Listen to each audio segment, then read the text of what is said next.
الحمد لله وكفى وسلام على عباده الذين اصطفى۔ رب العالمین کی نعمتیں، احسانات، نوازشات اور عنایات ہم ناکاروں پر انجن بے شمار اور لاتعداد۔ بہت ہی بڑی نعمتوں میں سے ایک نعمت کہ رب العالمین نے ہم ناکاروں کو رمضان ایسا مقدس اور مبارک مہینہ عطا کیا، اور پھر اس مہینے میں اپنی رحمت خاصہ سے تراویح کی نعمت سے ہم کو نواز۔ تراویح، اس کی شان و عظمت کیا ہے؟ اللہ خیر فرمائے، اس کی کما حق قدر و قیمت تو قیامت کے روز پہچانیں گے۔ ہمارے نبی کریم صلی اللہ علیہ وسلم نے اس کے بارے میں بات کو خوب امت کے لیے واضح فرمایا ہے۔ آئیے میرے ساتھ 3 احادیث آج کے سبق میں تراویح کے حوالے سے اللہ کی توفیق سے اپنے ساتھ لے کے جا۔ پہلی حدیث امام بخاری رحمہ اللہ نے حضرت ابو ہریرہ رضی اللہ تعالی عنہ سے روایت کیا، ہمارے نبی کریم صلی اللہ علیہ وسلم نے فرمایا، من قام رمضان ایمانا واحتسابا غفر له ما تقدم من ذنبه، جس نے رمضان میں ایمان لاتے ہوئے اور اللہ سے ثواب حاصل کرنے کے لیے قیام کیا، اس کے گناہوں کو معاف کیا۔ گناہوں کا معاف کیا جانا کتنی بڑی نعمت ہے۔ پوری دنیا اپنے مال و اسباب کے سمیت ایک پلڑے میں ہو، گناہوں کی معافی دوسرے پلڑے میں ہو، تو رب ذوالجلال گواہ ہے، گناہوں کی معافی والا پلڑا اس کے مقابلے میں دنیا اور اس کے سارے ساز و سامان کی کوئی حیثیت۔ جب تراویح سے اتنی بڑی عظیم نعمت ملتی ہے، اس میں کوتاہی کرنا کوئی عقلمندی کا سودا ہے؟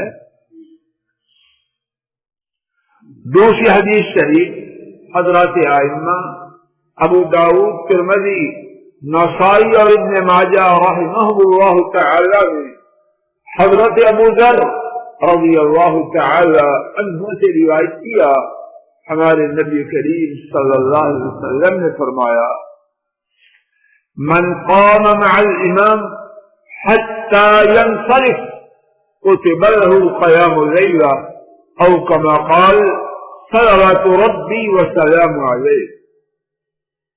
ارشاد فرمایا، جس نے قیام کیا امام کے ساتھ، یعنی نماز تراویح اول تا آخر امام کے ساتھ پڑھی۔ توجہ فرمائیے، کچھ ساتھی 2 پڑھ کے پھسل جاتے ہیں، کچھ 4 پڑھ کے۔ ان کی بات نہیں ہو رہی، بات کن کی ہے؟ جو اول کا آخر امام کے ساتھ تراویح میں شریک ہوتے ہیں۔ کیا ہے اس کے لیے؟ فرمایا، جس نے امام کے ساتھ قیام کیا، یعنی تراویح ادا کی، یہاں تک کہ امام نے سلام پھیر دیا، تو کیا ہے اس کے لیے؟ اس کے لیے پوری رات اللہ کی حضور قیام کا ثواب لکھا جائے۔ عمل گھنٹے 1.25 کا اور قیام پوری رات کا، کتنا نفع کا سودا ہے۔ اور اس میں کوتاہی کرنے والا اپنے بارے میں خود فیصلہ کرے کہ وہ کون ہے۔ تیسری اور سبق کی آخری حدیث حضرات ائمہ احمد ابن ابی الدنیا طبرانی، بہقی اور حاکم رحمہم اللہ تعالی، ان پانچوں محدثین نے حضرت عبداللہ بن عمرو رضی اللہ تعالی عنہما سے روایت کیا، نبی محترم صلی اللہ علیہ وسلم نے فرمایا الصیام والقرآن یشفعان للعبد یوم القیامہ، روزے اور قرآن، روزے قیامت، روزے اور قرآن قیامت کے دن بندے کے لیے شفاعت کریں گے۔ اگر اس کے بعد نبی کریم صلی اللہ علیہ وسلم نے کچھ نہ فرمایا ہوتا تو بات پوری تھی یا ادھوری؟ توجہ فرمائیے، قرآن و سنت میں یہ بات واضح ہے، روز قیامت کوئی شفاعت کی جرأت تب کرے گا جب اس کو شفاعت کرنے کی اجازت دی جائے، اللہ کی طرف سے اجازت ہوگی شفاعت کرے گا، وگرنہ شفاعت کی جرأت نہ کرے گا۔ اب جب روزے اور قرآن شفاعت کریں گے اللہ کی اجازت سے یا اپنی مرضی؟ جن سے شفاعت کرنی ہے وہ اجازت دے چکے، تو کیا مطلب وہ شفاعت قبول ہوگی یا رد ہوگی؟ لیکن نبی کریم صلی اللہ علیہ وسلم سراپا شفقت، مجسمہ خیر خواہی، وہ چاہتے ہیں کہ میری اور آپ کی امت کی سمجھنے اور عمل میں بات آ جائے۔ اس کے بعد بھی فرمایا، سماعت فرمائیے، یقول الصیام اے رب منعته الطعام والشهوة فشفعني فيه، روزہ کہے گا اے میرے رب، یا اللہ ہمیں جو ان میں شامل کر، ہمارے کنبوں کو بھی ان میں شامل کروا، بہن بھائی ان کے کنبوں اور پوری امت کو ان میں شامل کروا۔ اے رب میں نے اسے کھانے سے روکا، شہوت سے روکا، اس کے بارے میں میری شفاعت قبول فرما، یا اللہ شفاعت سے محروم نہ فرما۔ وَيَقُولُ الْقُرْآنُ مَنَعْتُهُ النَّوْمَ بِاللَّيْلِ وَشَفَّعْنِي فِيهِ، میں نے اس کو رات کو نیند سے روکا، اب اس کے بارے میں میری شفاعت قبول کیجیے۔ کیسے نیند سے روکا؟ چینلوں کے ساتھ کھیلتا رہا، گپے ہانکتا رہا، کیا کرتا رہا؟ تراویح ادا کرتا رہا، قرآن کریم پڑھتا یا سنتا رہا۔ اب کیا ہوگا؟ فرمایا فَيُشَفَّعَانِ، روزوں اور قرآن کی شفاعت کو قبول کیا جائے۔ جب شفاعت قبول ہوئی تو اللہ کی فضل و کرم سے کہاں جائے گا؟ اللہ کی جنتوں میں جائے۔ حضرات کتنے دن گزر چکے ہیں آج؟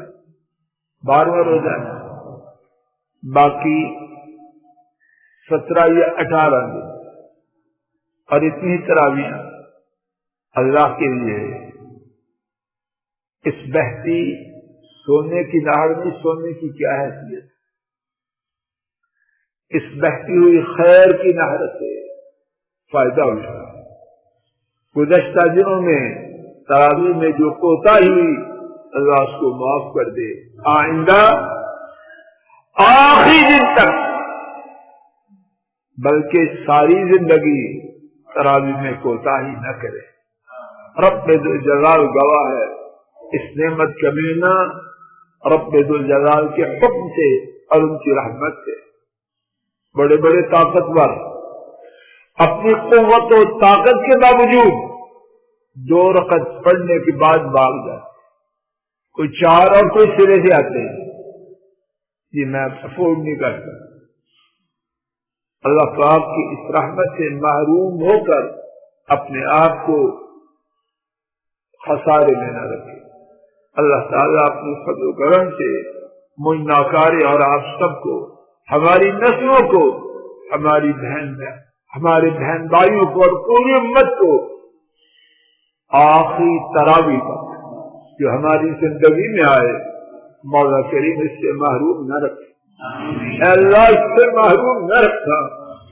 اے اللہ آخری تراویح آپ کی رحمت سے ادا کر کے مرے۔ یا اللہ تراویح کے بغیر ہماری زندگی میں رمضان کی کوئی رات نہ آنا۔ اور اللہ آپ قادر ہیں، مقتدر ہیں، غالب ہیں۔ اللہ ہماری فریاد کو قبول فرما۔ اللہ ہماری پریشانی کو دور فرما۔ اللہ ہمارے گھروں میں جو بیمار ہیں اللہ انہیں اپنی رحمت سے شفا عطا فرما۔ پریشانوں کی پریشانیاں دور فرما، دکھیوں کے دکھوں کو دور فرما۔ اللہ اپنے فضل و کرم سے بگڑی ہوئی اولادوں کی اصلاح فرما۔ اللہ گمراہوں کو ہدایت عطا فرما، بچے ہوں کو سیدھی راہ پہ لا۔ اللہ بے اولادوں کو نیک اولاد عطا فرما۔ اللہ اولادوں کے رشتوں کے لیے پریشان والدین کی بھرپور مدد فرما۔ اور اللہ رشتوں کے بعد اپنی اولادوں اور خصوصاً بیٹیوں کی وجہ سے مظلوم والدین کی بے حد و حساب مدد فرما۔ اللہ ان کی اعنت فرما۔ اللہ امت پہ رحم فرما۔ اللہ کورونا کا عذاب اور اس کے ساتھ دیگر عذاب جو ہم پر آ چکے ہیں اللہ ہمیں معاف فرما اور ان سے نجات فرما عطا فرما۔ اللہ مسجد کو آباد فرما۔ اللہ مسجد کو آباد فرما۔ اللہ مسجد کو آباد فرما۔ اللہ مسجدوں کی بے رونقی ہمارے گناہوں کی وجہ سے، اللہ ہمارے گناہوں کی وجہ سے، اللہ ہمیں معاف فرما۔ مسجدوں کی رونقیں بحال فرما۔ اللہ مسجدوں کی چمک دمک، اللہ مسجدوں کی چمک دمک، اللہ مسجدوں کی رونق اپنے فضل و کرم سے بحال فرما، بحال فرما، بحال فرما۔